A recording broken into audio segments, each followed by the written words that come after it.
You ever notice how some days things just click for you? Like you feel more confident and energized and more attractive. There's something going on where everything's just working for you. You don't have to try.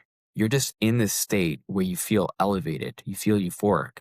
You feel like you're your best self. And you're like, man, what's going on? If you notice these shifts, that's good.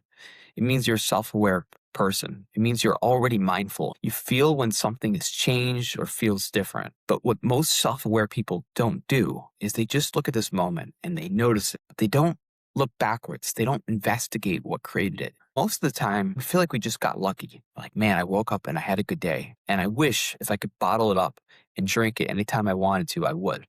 That's the feeling. But something to realize right now is that your brain is built to recognize patterns. And we don't often enough ask ourselves, how did we get here? What are the patterns that led up to this point? Not how do I hold on to this feeling, but ask yourself, what happened 24 hours before it? What led up to this? What are all the circumstances that got me here? Because it might feel random to you, but everything is leaving a trail. Noticing is the end of the story. What was the previous chapter and the chapter before that? How far can you go back so you know what type of story, what type of chapters and process leads to something like this? So this even came up for me because I was having one of those like great days where I went to the gym and I was feeling more confident, attractive, energized, whatever you want to call it. Everything just felt easier. I felt like I could walk with more confidence, make eye contact. And when I went into work, I was not hesitating. I was saying what I wanted to say without fear. And it felt great. And I'm like, man, this is it. Like, how do I keep this? And instead of asking, like, how do I keep this? I'm like, wait a second, like what got me here? I thought about the day prior. I looked at all the things that happened, or like what happened yesterday. What did I get done? What did I consume? What didn't I consume? I had a singing lesson that went well. I spent time with my son. I put my phone away. And basically, I did do things that proved the identity that I want to have. But there's also little things that I don't normally do. Like in the morning, I usually have my coffee black. I put a little bit of sugar. Normally at the gym, I listen to podcasts. I decided to listen to music. I also finished something I've been putting off. So I closed the loop. So I started looking at these things. I'm like, okay, I didn't just get here. There were things that I did, new things and existing things. Like, did me putting a little bit of sugar or creamer in my coffee change everything?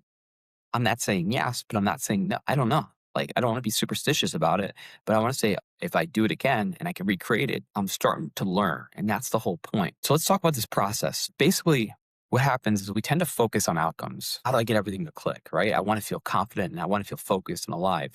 That's outcome. But the process is finishing meaningful work, keeping promises for myself, protecting my attention, sleep, eating the right foods. And there's a really interesting relation to this in sports psychology where it separates outcome goals from process goals. Nick Saban, a really successful college coach, wanted his team to win championships, as does any coach. But he kept directing the individuals and the players on the team, not toward that outcome, not toward getting that, but the process to get there, their attention within a meeting, the next practice, the next play. Because you can't directly get that championship, but you can manage the conditions to make it more likely. The state is your outcome. The trail is the process. Imagine going on a long hike and reaching the end, and you see this incredible view. You feel alive and euphoric and just so present with the moment. But instead of looking back and seeing how you got there, understanding the trail markers, you move on. And the next day, when you're trying to get that feeling again, you're almost hoping you teleport to this place instead of walking up the same trail that got you there. Like if you knew how you got there, you would just keep walking that path, right? So study the path, study the trail. The point I'm trying to make is your best days feel random, but the reality is our best days are just unobserved. We're not understanding the process that got us there, and we're not looking behind us at the circumstances, situations that led you there. Because the whole point is not just to notice when things are going good. It's to understand yourself. It's to understand what leads to those situations for you specifically. Instead of relying on somebody else telling you how to get there, you have to understand yourself. The point is to see it for yourself, to find it for yourself, to study yourself. So let's go into some action steps. Let's make this repeatable for you. Again, not to tell you what to do, but tell you how to get there so you could find it for yourself. You want to name it, right? You don't write that today was good. Talk about what changed. Like, give yourself a clear way to recognize when you're having a good day and what it feels like. You trusted yourself. You feel like you're socially open, like it's easy to conversate. You feel calm and energized. You're able to make decisions faster. You feel alive because you can't trace what you can't clearly name. And this gives you a point of reference to know, okay, this is what good feels like. So you name it, then you trace it. Rewind the previous 24 hours. Think about your body as in sleep. What did you eat? What kind of movement did you have? What kind of tension did you have or let go of? What progress did you make? Did you finish anything? Did you start anything that you've been putting off? Did you close any loops? Attention. Where was your attention? Did you create or consume? Friction.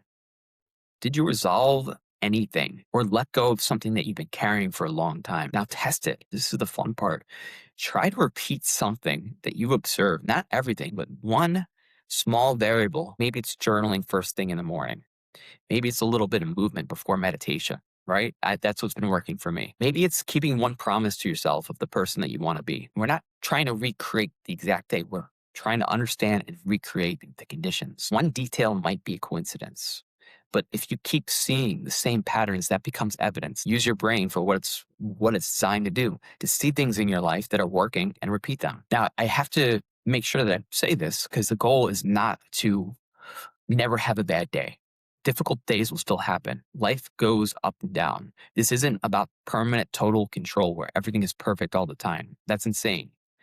But it is about having the belief that you have more control than you think you do, that you can actively raise your baseline. You're understanding what strengthens you and what drains you, and you're repeating that.